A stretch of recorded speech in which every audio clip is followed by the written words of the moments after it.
In your health headlines this morning, September is Suicide Prevention Awareness Month, and experts at the JED Foundation say knowing just how to discuss and respond to the topic could help save lives. Here's ABC's Morgan Norwood.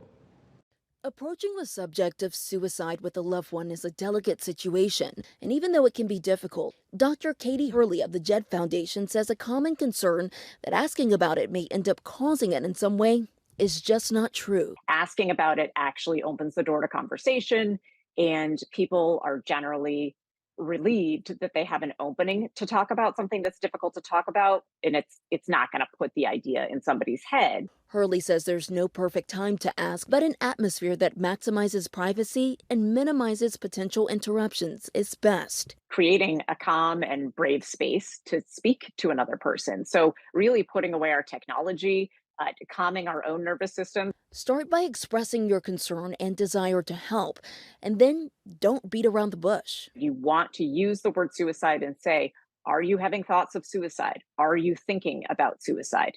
It's okay to use that very direct language. And in fact, that gives the other person a chance to really say what's on their mind. Hurley says that if a loved one is thinking about suicide, stay calm. Thinking about suicide doesn't necessarily mean they're planning to act on those thoughts.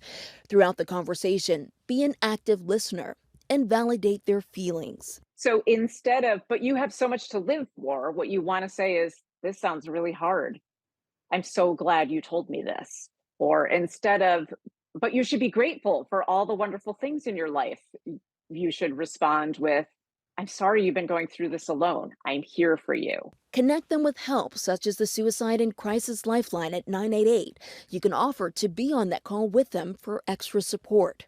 Hurley says to avoid promising to keep someone's suicidal thoughts a secret. Instead, promise to keep helping until they feel supported. We're all in this together, and we can all save a life if we are just willing to ask the hard questions and stick around long enough to listen.